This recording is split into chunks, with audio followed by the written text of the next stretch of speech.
Good day, party people. Another week of work behind us, so it's time to look back on what progress I've made this week. I finished designing and implementing all the gameplay, as well as furnishing the hotel, and some little programming additions, which means that we're pretty close to finishing and releasing version 2.0 of the hotel stealth level, which is still missing a cool mission name. If you have any suggestions, feel free to leave them in the comments.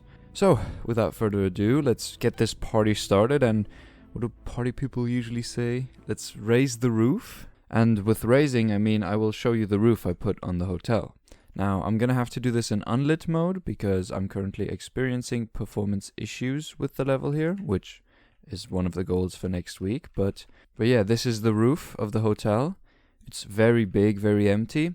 It's inspired by as a lot of this hotel was, the Hotel de Crillon roof. So with some triangular bits, but mostly it's just railings and statues. The slanted roofs on top are only used to highlight important bits. So for example, the director's office, which is your final destination, or which is where your goal is located. So it's important for the player to notice that, as well as the main entrance, which is an option where the player could go if they want to, but also it's more like just to emphasize on the realism of something, because, well, you wouldn't build a hotel where you wouldn't emphasize your main entrance, let's say.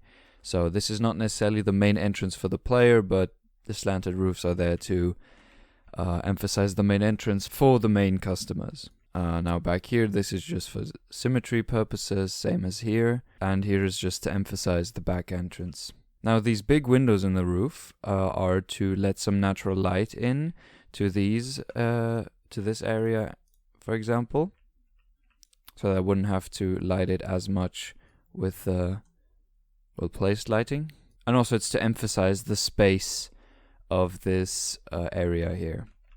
The other part with the window in the roof, with even more natural lighting, is the upstairs bar, which has been done because, well, if you come up these stairs, the open roof, or the roof that lets in sunlight, catches your attention, and this is where I want to direct the player. So it's important to grab their attention there. And so, well, that's why it's in here. As well as, again, natural lighting, so I wouldn't have to light this giant area just with static lights and so on. Now, the roof has potential for gameplay up here. As you can see, there are these pipes on the side now, which represent the ladder, so to say. So you can climb up or down these pipes from sphere to sphere. These are only shown in editor so that I know where they are placed. But for the player, the thing to tell them that they can climb up or down here are the pipes. Now there is potential for gameplay up here.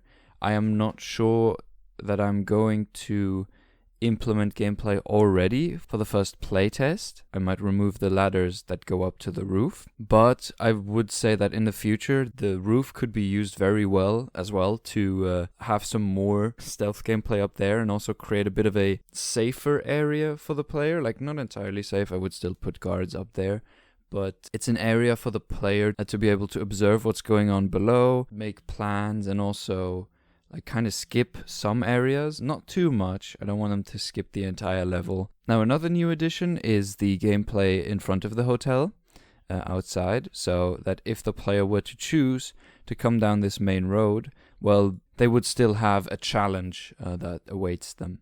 They could either go through the left here and have, a very simple challenge, but the longer way again, or they could have the shorter path through either one of these gaps in the bushes, and then go through the parking lot and take the main entrance. You can still also, if you go down the main path and you decide you don't want to go through the main entrance, you can still rejoin the other path, vice versa as well. So if you've done the other path but you want to go through the main entrance, well, you can still do that easily as well. So there are a lot of different paths now to enter into the hotel, and you can choose whichever you want. I've tried to keep them all balanced by having, the shorter ones be more difficult and the longer ones be less difficult. But yeah, I think I'll see which ones are favored once we're done with the first playtest.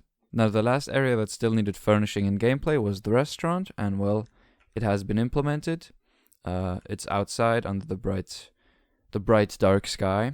This area was also once again inspired by the terrace in the Hotel de Crillon, but I think I created a very nice restaurant with a very good intermediate challenge kind of as a center point of the level.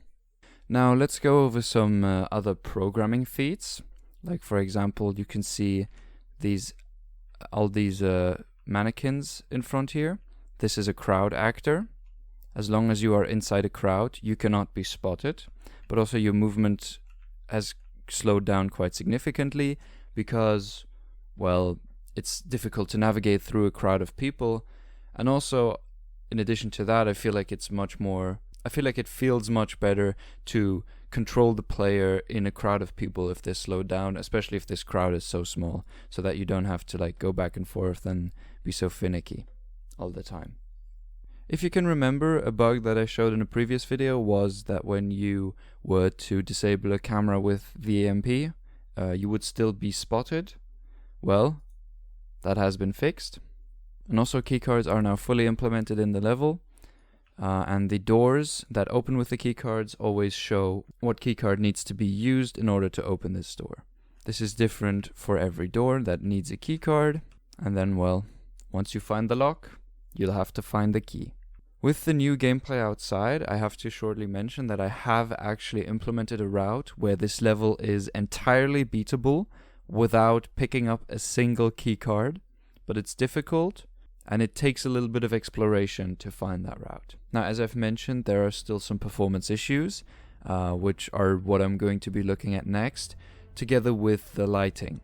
I've never fully lit a level before, so I need some time to figure that out. I'm trying to be done for next week.